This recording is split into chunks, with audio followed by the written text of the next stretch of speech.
Hi friends, please subscribe to Amravati Media and press the bell icon for more latest updates. YCP Kapu నేతల దూకుడు ఈసారి target Uttarandhra. YCP దూకుడు పెంచింది. రాజకీయంగా తనకు ఉన్న అస్త్రశస్త్రాలను బయటకు తీస్తోంది.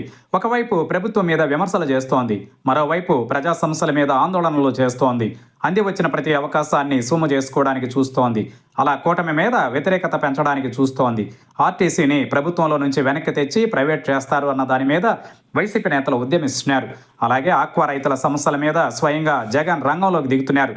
వీటితో పాటు సామాజిక అంశాల మీద కూడా వైసీపీ యాక్షన్ ప్లాన్ని రెడీ చేస్తోంది. పార్టీ కేంద్ర కార్యాలయంలో వరుసగా వివిధ సామాజిక వర్గాల సమావేశాలను నిర్వహిస్తోంది. తాజాగా బీసీ నేతల సమావేశం వైసీపీ నేతల ఆధ్వర్యంలో జరిగింది. మాజీ ఉప ముఖ్యమంత్రి పిల్లి సుభాష్ చంద్రబోస్, మాజీ ఎంపీ మార్గాని భరత్, మాజీ మంత్రి జోగి రమేష్ తదితరులు ఈ సమావేశానికి హాజరయ్యారు. తమ పార్టీ అధికారంలో ఉన్నప్పుడు బీసీలకు ఉప ముఖ్యమంత్రి పదవి ఇచ్చి గౌరవించామని, ఇప్పుడు టీడీపీ కూటమి ప్రభుత్వంలో బీసీ ఉప ముఖ్యమంత్రి ఏరి అని మాజీ ఎంపీ భరత్ ప్రశ్నించారు. 2014 నుంచి 2019 మధ్యలో బీసీ నేత అయిన కె కృష్ణమూర్తిని ఉప ముఖ్యమంత్రిగా చేసిన టీడీపీ ఈ పర్యాయం ఎందుకు బీసీలను చేయలేదని నిలదీశారు.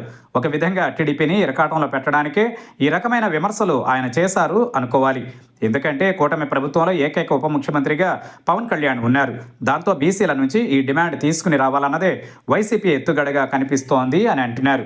ఇక ఈ మధ్యనే గోదావరి జిల్లాలలో మాజీ ఎమ్మెల్యే తోట త్రిమూర్తుల నివాసంలో వైసీపీ కాపు నేతల సమావేశం జరిగింది. దీనిని ఆత్మీయ సమావేశం అని పేరు పెట్టారు. ఈ సందర్భంగా కాపుల సమస్యల గురించి చర్చించామని నేతలు చెప్పారు. అయితే ఈ సమావేశం అందరి దృష్టిని ఆకట్టుకుంది.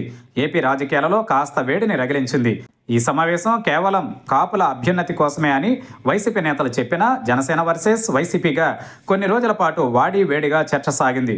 ఇక ఇప్పుడు ఇదే వరుసలో రెండవ మీటింగ్ కాపుల ఆత్మీయ వేదిక నుంచి జరగబోతోంది. ఈసారి విశాఖను ఎంచుకున్నారు. విశాఖ వేదికగా జరిగే వైసీపీ కాపు నేతల సమావేశానికి రాష్ట్రంలోని అన్ని ప్రాంతాల నుంచి తరలి వస్తారని చెబుతున్నారు.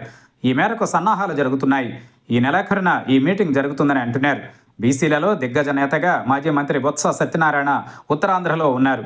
ఆయన సారథ్యంలో ఈసారి మీటింగ్ జరుగుతుందని అంటున్నారు. మొదటి మీటింగ్లో కాపులకు ఏపీలో జరుగుతున్న అన్యాయం మీద చర్చించామని చెబుతున్న కాపు నేతలు ఈ మీటింగ్లో ఏం చర్చిస్తారన్నది కూడా ఆసక్తిని పెంచుతోంది. అదే సమయంలో ఉత్తరాంధ్రలో వైసీపీ 2024 ఎన్నికలలో ఒక్క సీటును కూడా గెలుచుకోలేదు. ఏజెన్సీలో 2 అసెంబ్లీ సీట్లు, ఎంపీ సీటు తప్పించి వైసీపీకి దక్కింది కూడా ఏమీ లేదు. దాంతో తూర్పు కాపులు ఎక్కువగా ఉన్న ఉత్తరాంధ్రలో వైసీపీ ఒక వ్యూహం ప్రకారమే ఈ మీటింగ్ నిర్వహిస్తోందని అంటున్నారు. ఈ మీటింగ్ సారాంశం ఏంటి, యాక్షన్ ప్లాన్ ఏంటి అన్నది కూడా తొందరలో తెలుస్తుందని అంటున్నారు. చూడాలి మరి ఏం జరుగుతుందో.